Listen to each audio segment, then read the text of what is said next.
Eu sinto que a gente tem que se desprender um pouco das coisas e se colocar mais aos pés de Cristo.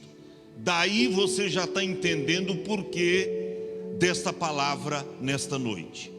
Diz assim Lucas capítulo 10, verso 38 ao 42. E aconteceu que, indo eles de caminho, entrou Jesus numa aldeia, e certa mulher por nome Marta o recebeu em sua casa. E tinha esta uma irmã chamada Maria, a qual, assentando-se também aos pés de Jesus, ouvia a sua palavra.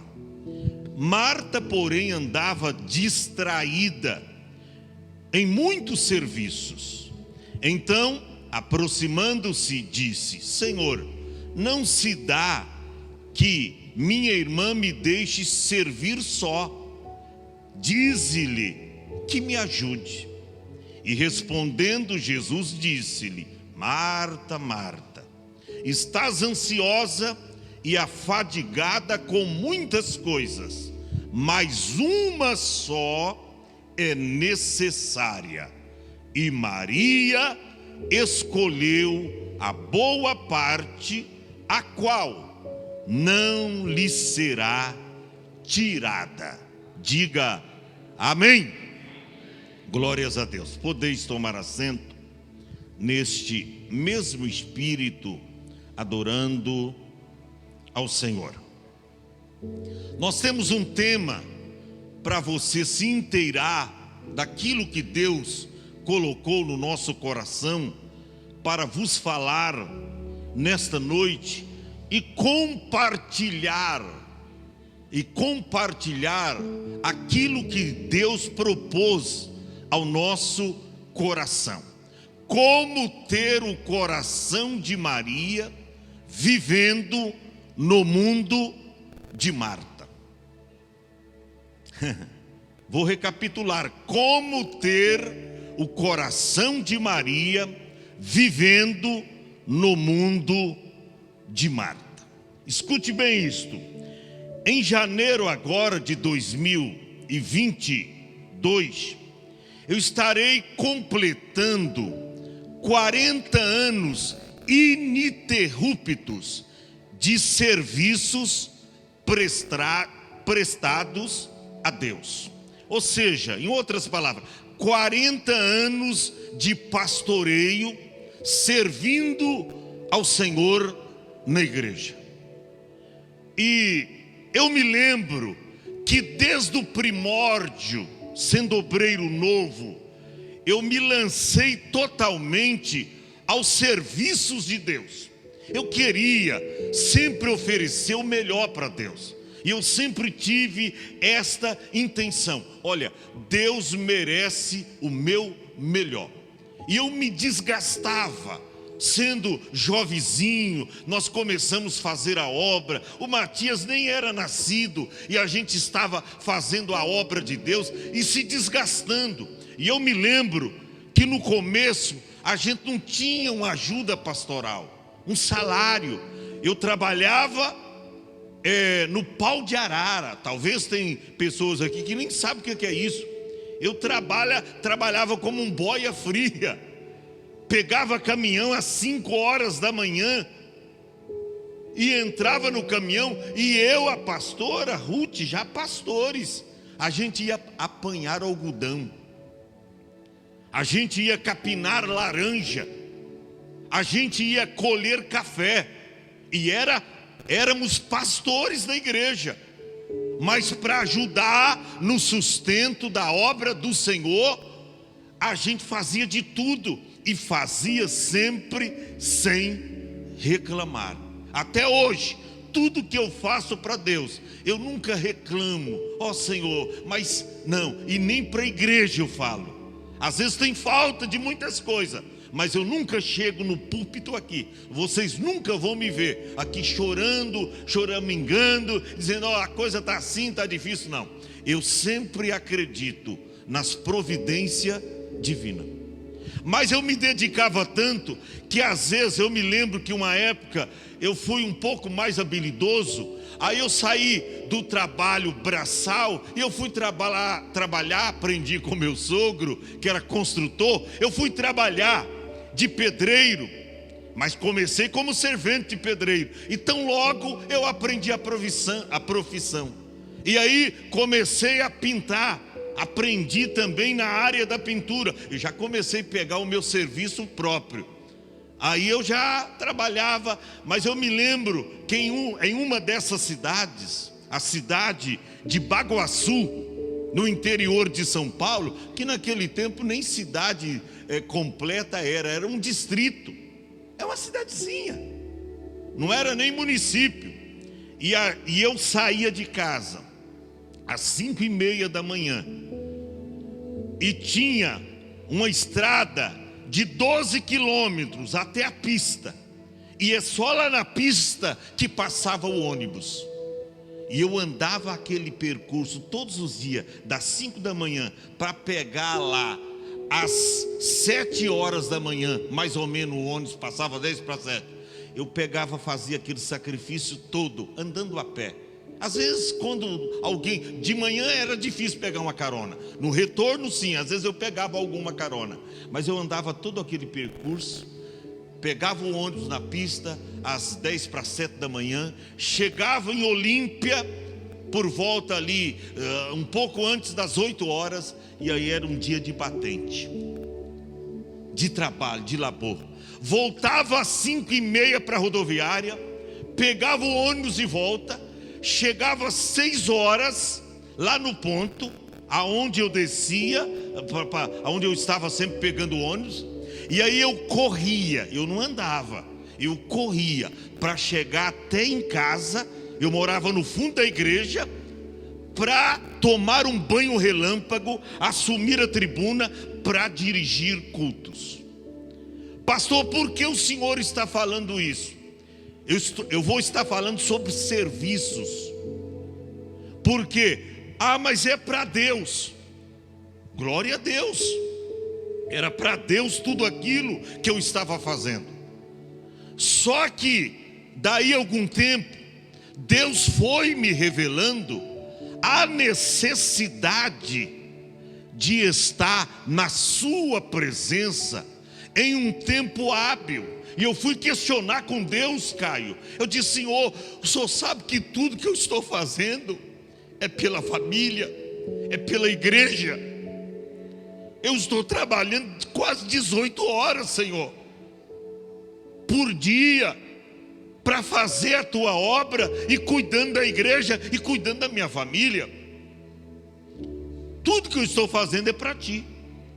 Então eu não tenho tempo de ficar aí 1h30, 2 horas, lendo a Bíblia, orando. Eu estou orando na igreja, mas eu sei que o Senhor está exigindo de mim algo mais. Foi quando Deus falou comigo fortemente. Pois bem, você está levantando às 5:30 da manhã e troca uma roupa depressa? Levanta às 4 para orar e se dedicar a mim. E eu entendi que Deus estava me chamando para um particular. E às vezes terminava o culto eu cansado. Quem trabalha de pedreiro sabe, não é um serviço, é um serviço braçal pesado. E eu ia dormir 11:30, quase meia-noite, para as 4 da manhã estar de pé, de prontidão na presença de Deus. Mas tão logo depois desse tempo, Deus me colocou em uma igreja maior, aonde eu tinha um tempo hábil para se dedicar a Ele, a mais na oração e na palavra. O que eu quero dizer é que muitas vezes na sua correria, até para Jesus, você não tem um tempo hábil para parar e dizer: eu estou fazendo, Senhor, o correto? Eu estou fazendo aquilo que é certo? será que eu estou, na verdade, agradando o Senhor, mesmo trabalhando, limpando o banheiro da igreja, mesmo ajudando na limpeza dos bancos, mesmo ajudando a pintar a igreja, mesmo correndo atrás de coisas pertinentes à tua obra? Mas será que eu estou te agradando em tudo isso? Por quê? Eu estou dizendo isso para vocês, porque Deus nesse tempo me chamou para ter um particular com Ele. Ora, todo mundo sabe que Marta aqui, ela não fez algo ruim para Jesus. Não, ela tão somente aqui, ela deixou o mais essencial e se dedicou a servir ao Senhor. Ela fez só uma parte daquilo que foi exigido a ela. Não adianta você ser um crente materialista e você ajudar a gente aqui em tudo na obra, no sentido material, mas você não ter uma vida a sós com Deus, uma vida no particular com Deus. Ora, nós encontramos que generosidade, você receber uma visita bem, isso não é só dar comida para a pessoa. Já pensou se chega alguém para te visitar na sua casa e você, rapaz, que bacana, entra. Mas como você está aqui, aqui está o estofado, aqui está a sala, fique à vontade, porque agora eu vou preparar comida para você. Eu vou lá para a cozinha, aí você deixa o visitante na sala. E ele fica ali 1 hora, 1h30, aí você o chama para almoçar. Aí ele almoça com você, você diz, agora você pode novamente ir para a sala, porque eu vou preparar a sobremesa. E a pessoa fica lá sozinha, o visitante fica lá sozinho, e você está lá na cozinha fazendo a sobremesa. Aí depois que você faz a sobremesa, você o chama novamente para comer a sobremesa com você. Aí depois que comeu a sobremesa, tem mais. Aí você diz, agora eu vou lavar os pratos, né, tudo que está sujo aqui do almoço, está bem, da sobremesa, então pode ficar à vontade. Eu pergunto para você, será que esta pessoa ficaria feliz, mesmo você tendo servido ela muito bem, com um maravilhoso almoço, com uma maravilhosa, saborosa sobremesa? Essa pessoa diz, poxa, de um lado, mas eu queria a companhia dela. Daí, para você entender o porquê está escrito aqui, que quando Jesus visita Maria e Marta, Marta fez tudo para oferecer uma boa acolhida ao hóspede. Era uma visita muito importante e merecia o melhor. Já pensou você ficar sabendo que Jesus está indo visitar a sua casa? Agora imagine isso no sentido literal, fisicamente. Jesus indo na tua casa, Cláudio, visitar você. Claro que você vai colocar o melhor na mesa. Mas será que alguém tentaria novamente fazer o que Marta fez? Deixar Jesus na sala lá, sem dar companhia para ele, e se enfiar lá na cozinha e ficar lá todo o tempo? Foi exatamente isto que Marta fez. Olha no versículo 38. E aconteceu que indo eles de caminho, entrou Jesus numa aldeia, e certa mulher por nome Marta o recebeu em sua casa. Tem muita gente que recebe Jesus em casa, ele tem um coração aberto, ele recebe com alegria, recebe. Só que Marta tinha esse dom. Quando você abre a Bíblia em João capítulo de número 12, Lázaro, ele já tinha sido ressuscitado. João 12, verso 1. Parece que Maria tinha esse dom, rapaz. Maria tinha esse dom né? Está escrito que Maria, ela gostava, João 12, verso 1, ela gostava de servir. Tem gente que tem o dom. Fizeram-se, pois, ali uma ceia. Marta fazia o quê? Servia. Eu vou provar para vocês que Jesus não condenou a atitude de Marta. Ele não diz: Marta, você está errada. Simplesmente ele diz: você não escolheu a melhor parte. Por quê, pastor? Porque tem hora que é melhor você deixar a cozinha tudo bagunçada lá e vir para a igreja adorar a Deus, ou deixar até algumas roupas sem lavar lá no tanque, e você deixar tudo e dizer: não, hoje é noite de culto, é noite de celebração, eu não posso ficar em casa. Tem roupa para lavar, tem casa para arrumar, mas isso aqui pode esperar. O meu culto não, eu tenho que oferecer ao meu Deus. Irmão, Marta não entendeu o que significa dar para Deus prioridade. O que ela fez? A Bíblia diz que ela recebeu Jesus em casa. A gente vê que ela tinha o dom de servir. Lázaro e os convidados estavam na mesa com ele, desfrutando da presença de Jesus. Mas Marta fazia o quê? Servia. Marta servia. Jesus não condenou Marta porque ela se ausentou e foi para a cozinha. Jesus abriu os olhos de Marta dizendo: sua irmã está sendo mais sábia do que você, porque a cozinha, tudo que você preparou aí, você vai ter que fazer amanhã, depois da manhã. Agora vocês não vão ter sempre.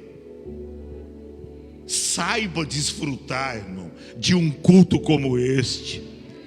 Saiba desfrutar da presença de Deus num culto como este. Isso é um novo tempo de Deus para nós. Quantas pessoas gostariam de estar hoje aqui no culto, mas estão em suas casas, estão doentes, moribundas, estão com dificuldade até para andar. E elas gostariam tanto de usufruir desse momento que nós estamos usufruindo da presença de Deus, mas elas não têm como sair de casa. Algumas estão acamadas, mas você tem saúde. Saiba desfrutar desses momentos maravilhosos com o Senhor. Maria foi sábia na escolha que fez. Aqui tem duas mulheres com duas escolhas diferentes. Veja bem, volta lá, filho. Veja bem, aqui nós encontramos que Marta recebe Jesus em casa. Agora muda o cenário. Verso 39. E tinha esta uma irmã chamada Maria, a qual, assentando-se também aos pés de Jesus, fazia o quê? Ouvia a sua palavra. Você pensa que Marta era tão diferente de Maria no sentido de ser uma mulher cuidadosa? Você acha que Maria era preguiçosa? Não. Você acha que Maria não gostava de lavar pratos, fazer comida? Gostava, era a mesma coisa. Mas ela diz: o que, rapaz? O mestre está em casa. O mestre está em casa. Ele não faz questão, não. Você sabe que quando se trata de visita, a visita não faz questão de que o almoço saia um pouco mais tarde. Até porque é visitante, não pode exigir nada. E Jesus não estava exigindo nada. Então preste atenção. Maria, ela diz: o quê? Eu não sei se outras vezes que o Senhor vai passar aqui, se eu vou ter essa oportunidade. A Bíblia diz que ela, assentando-se também aos pés de Jesus, ouvia a sua palavra. Às vezes eu fico pensando, Marta lá na cozinha, Thaís, e Jesus falando as suas lindas e maravilhosas palavras, e Maria aprendendo, ouvindo. Marta, não sabia de nada do que estava acontecendo. Havia um culto lá na sala da casa de Marta, mas ela não sabia qual era a pregação, ela não sabia o que Jesus estava falando. Olha, belíssimos ensinamentos eu acredito que Jesus deu ali naquela sala, mas Maria estava recebendo tudo, Marta não estava recebendo nada. O pior de tudo, que eu acredito que de vez em quando Marta dava uma saidinha e punha a cara lá na porta. E às vezes Jesus com as costas viradas, ela, quem sabe, às vezes eu fico conjecturando isso, né? Aí ela via Maria lá, te pego depois, tá? Depois você vai ver. Depois você me deixar aqui sozinha, depois você vai ver. Depois te pego. Aí Jesus, ela dava uma saidinha. Às vezes eu penso nisso. Tanto é que eu acho que ela fez essa encenação algumas vezes. Aí como Maria continuou lá, ela disse, não, agora é demais, eu vou pessoalmente falar com ela, eu vou pessoalmente falar com ele, não é possível. E ela saiu, veja bem, ela sai lá da cozinha, incomodada, tá? Incomodada com a sua irmã, incomodada com aquela situação. Por isso eu até te pergunto, você é Marta ou você é Maria? Você é Marta ou você é Maria?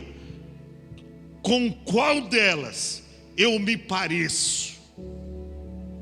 Enquanto Marta, melhor dizendo, se afadigava na labuta caseira, Maria, sua irmã, assentada aos pés de Jesus, ouvia os seus ensinos e bebia a cada uma de suas palavras.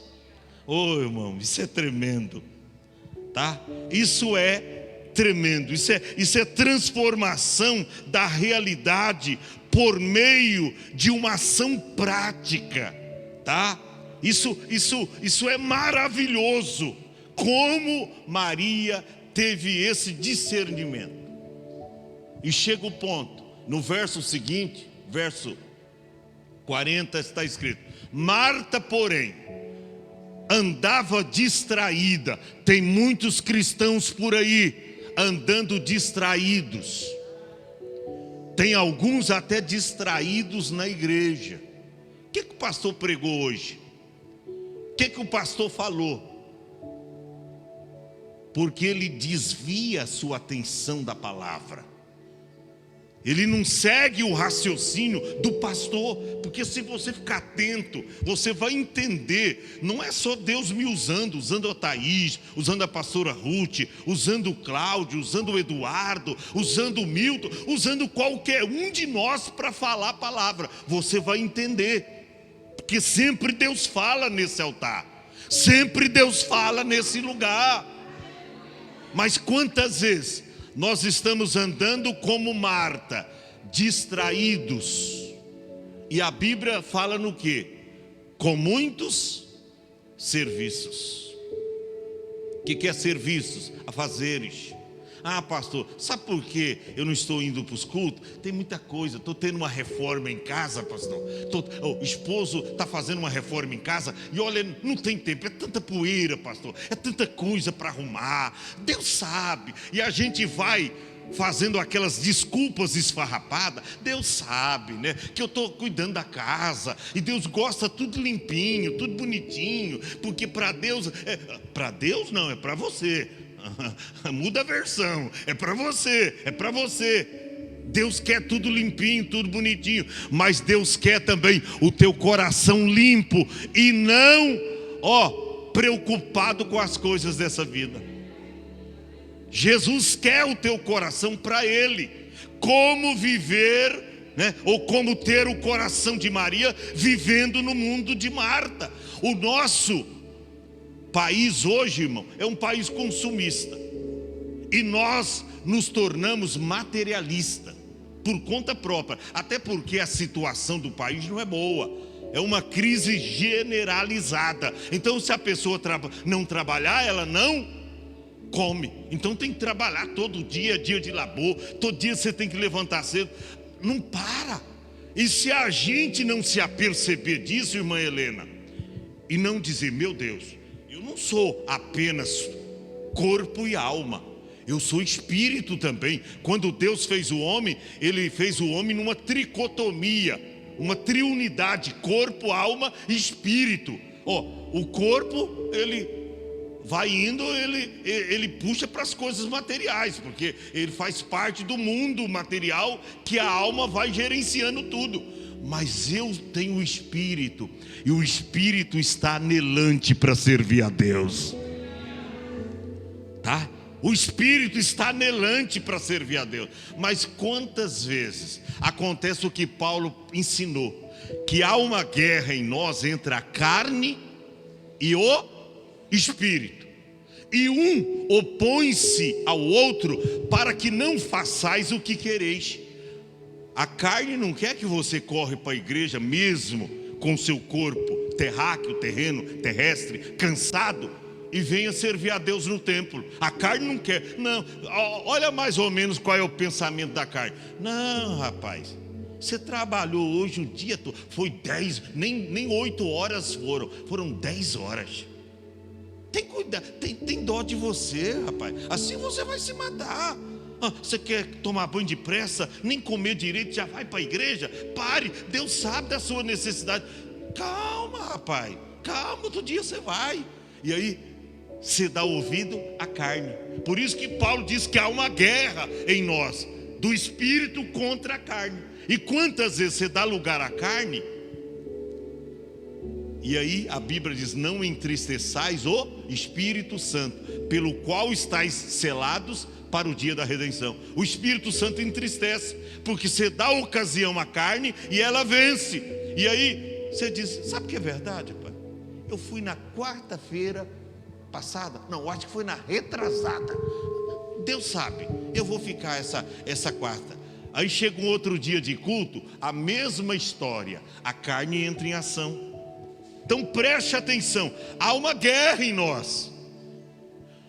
O trabalho de Marta, que não foi condenado porque ela estava preparando a comida, aquilo que tinha melhor em casa para oferecer para Jesus.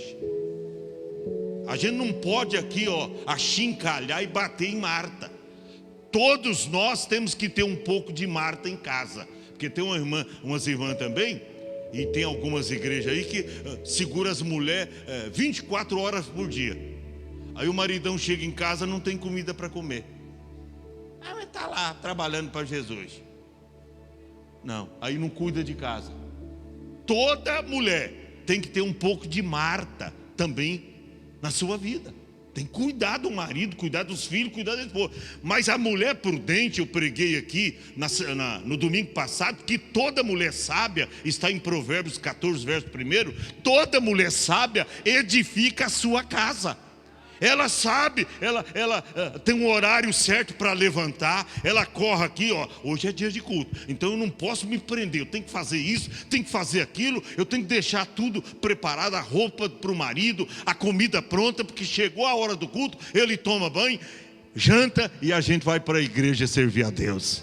Mulher sábia edifica a sua casa. Então preste atenção, aqui o que Marta fez, ela se incomodou.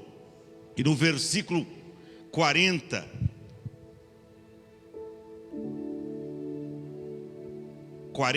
ela disse, e aproximando-se Marta, de Jesus, disse, Senhor, não se dá que minha irmã me deixe servir só.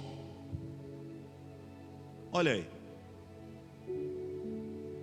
Olha o que ela faz. Ela chega, ela diz, não, para Maria eu já dei, fiz acenos, já dei uns toques para ela, mas ela não sai de lá, ela grudou nos pés de Jesus. Então eu vou falar agora com ele mesmo. E ela chega para Jesus, quem sabe sai com o pano nas costas lá, de limpar prato, sai lá toda meio escabelada, sei lá, ou com uma touca, chega lá: ô Jesus, e ela disse essas palavras: não te importa que minha irmã me deixe servir só?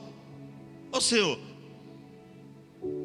ela chega, não é uma acusação, não é uma acusação, mas são umas palavras mal apropriadas. Como é que você vai chegar? Ali está o Senhor da vida, ali está Jesus. E ela diz: Senhor, o Senhor não importa com isso? Eu estou me matando aqui na cozinha para te servir, para dar o meu melhor, e essa aqui, ó, até agora ociosa, o Senhor não se importa com isso?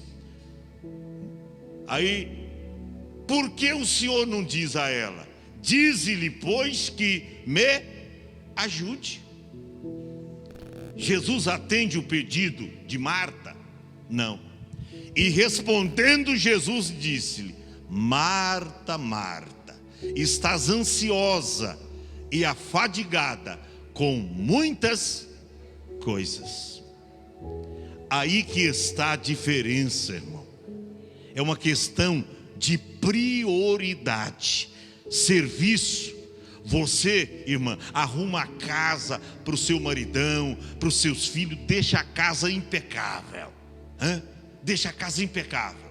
No crepúsculo da tarde eles chegam e começa, os filhos chegam, já joga o boné lá no meio do sofá, lá na sala, e o maridão já tira a botina e até com um chulezinho, né, mano? Trabalhou, coitado, da construção, e joga lá na cozinha mesmo, e já toma café e já deixa ali, e já tira a camisa, e de repente tudo que você fez, em poucas horas, você olha: meu Deus, eu me matei o dia todo. Olha como é que essa casa está. Agora, pior de tudo, quando se levanta de manhã. Aí você olha assim, entra no banheiro, irmão, entra no banheiro, quase você cai de costa. E todo mundo vai trabalhar. Aí você olha e você diz: meu Deus. E você começa tudo de novo com as suas tarefas. Era exatamente isso que Jesus estava priorizando, a atitude de Maria. Você está afadigada, ansiosa com muitas coisas. E aí no versículo 42, finalizando: mas uma só é necessária. Você está vendo o que é mais necessário para a gente fazer? Pastor, mas a gente está vivendo aí no mundo que, se a gente não trabalhar, a gente morre de fome. Até trabalhando a coisa já não está fácil. Jesus não está proibindo ninguém de trabalhar. É uma questão de prioridade. É uma questão de escolha. É uma questão de você saber separar as coisas e dizer: eu tenho que trabalhar, mas eu tenho que adorar. Eu tenho que ir para o trabalho, mas eu não posso me afastar da igreja.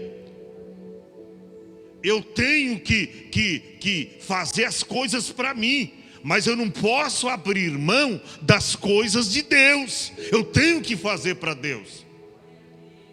Eu tenho que estar disponível para Deus. Por quê? Porque Deus usa só aqueles que estão disponíveis para Ele. Até aqueles lá do capítulo 20 de Mateus, que estavam lá ociosos na praça, o senhor da vinha chega lá e diz: por que vocês estão ansiosos até agora? Porque ninguém nos assalariou para trabalhar. Ele diz: então ide para a minha vinha e trabalhai, eu vou pagar para vocês o que é justo. Nem você está pensando que o céu é lugar de ociosos? Não, Jesus não quer que você viva uma vida de ociosidade, ocioso, preguiçoso. Não, até porque a Bíblia diz que aquele que não trabalha, também que não coma. A Bíblia não é contra trabalho, todavia é uma questão de prioridade. Lá em Mateus capítulo 6 e o versículo 33, Jesus disse: antes buscai primeiro o reino de Deus e a sua justiça, e todas estas coisas vos serão acrescentadas. Você sabia que tem muitas coisas que Deus poderia te acrescentar enquanto você está buscando o reino? Enquanto você está fazendo para Ele, tinha coisa que Deus poderia já ter te dado se você tivesse aplicado mais na obra dele, tá? Elas vinham em suas mãos assim, tá? E se você examinar o contexto dessa palavra, você vai ver que Jesus fala de coisas materiais. Eu estou finalizando. Marta, ela fez uma escolha desastrosa, porque Jesus não aprovou. Maria foi sábia na sua escolha. O que você tem de Marta ou de Maria na sua vida? Você está dedicando o seu tempo ao Senhor? O que nós aprendemos aqui de fato, irmão, é que o serviço nunca deve tomar o lugar da adoração, e que a adoração nunca impedirá o serviço necessário, porque às vezes, olha para cá, você tem mais do que o necessário para viver, mas você fica ainda pegando umas coisas a mais. Eu vou fazer uns biquinhos aqui, e aí fica se prendendo. Às vezes já até Deus te presenteou, te agraciou com aposentadoria, você é aposentado, você tem o suficiente, mas muitas vezes, irmão, a gente quer mais. Mas aqui a gente aprende que o serviço nunca deve tomar o lugar da adoração, mas que a adoração nunca impedirá o serviço. Você pode trabalhar para você, você pode cuidar da sua família, da sua casa, mas nos dias de adoração, você diz: não, eu estou cansado, Deus sabe, mas eu preciso estar no templo adorando a Deus. E sabe o que vai acontecer? O que diz lá em Mateus 11:28. Você atende um apelo, um convite de Jesus, e ele diz: vinde a mim, todos vós que estáis cansados e oprimidos, e eu vos aliviarei. Eu me lembro que nesse tempo que eu citei para vocês, há quase 40 anos atrás, eu trabalhava, irmão, apanhar algodão. Eu era considerado na minha época, irmão Milton, o mané da panha. Mané da panha é pessoas que conseguem apanhar 18 arrobas de algodão. É muita coisa, irmão. A gente nem comia, trabalhava. E eu estava todo quebrado. Mas eu me lembro que eu me levantava, tomava um banho, ia para o culto. E muitas vezes, irmão, eu chegava no culto, Deus me renovava. Até a canseira física saía, e eu voltava para casa renovado, descansado no braço do Senhor. Olha para cá, Deus tem descanso eterno para você. Mais um poucochinho de tempo, o que há de vir virá e não tardará. Jesus está voltando, igreja. Vamos se dedicar mais a Deus. Deus quer te usar. Você já percebeu que quando você começa a se dedicar naquilo que Deus te chamou e naquilo que você tem aptidão para servir a Ele, você começa a ter mais alegria, as coisas começam a fluírem mais na sua vida? Quando você está cuidando das coisas de Deus, parece que tudo começa a acontecer. De repente um negócio que estava ali preso, Deus abre as portas. Você diz: poxa, eu nem corri atrás. Mas enquanto você estava correndo atrás das coisas de Deus, Deus pôs a mão naquele dinheiro que estava preso, que não saía, naquela causa da justiça lá, que o negócio não saía. Deus colocou o seu processo por cima de todos, e você ganhou, causa ganha. Por quê? Você estava cuidando das coisas do Pai. Fica em pé. Vou chamar os adoradores aqui. Como ter o coração de Maria, vivendo no mundo de Marta. Não é fácil. Eu sei que hoje O nosso país e o mundo todo está em crise. Mas eu e você, nós estamos em Cristo. Deus tem um renovo para mim e para você. Deus tem um tempo novo para mim e para você. E você vai sair daqui hoje, em nome de Jesus, renovado por Deus. Você vai sair daqui hoje tendo novas forças. Sabe por quê? Porque em Isaías 40, a partir do versículo lá 39 e 40 diz que os que esperam no Senhor renovarão as suas forças, subirão como asas, como águia, correrão e não se cansarão, caminharão e não se fatigarão. Deus tem um tempo novo para você. Eu quero te dizer que Deus te chamou para essa obra. Você não é inútil aqui. Você sabe o talento que tem. Você sabe que foi Deus que te chamou. Então, se dedique mais ao Mestre. Você vai ter que prestar contas com Ele de tudo quanto Ele te entregou para fazer. E dura coisa, diz a Bíblia, é cair nas mãos do Deus vivo. Horrenda coisa é cair na mão dele. Nós vamos cantar um louvor para Deus. E eu quero chamar depois todas as pessoas que quiserem receber uma oração especial, vir à frente. Deus me disse a partir de hoje, para aqueles que crerem, que acreditarem, eu vou dar um tempo novo de esperança, um tempo de paz, um tempo de vitória, um tempo de conquista.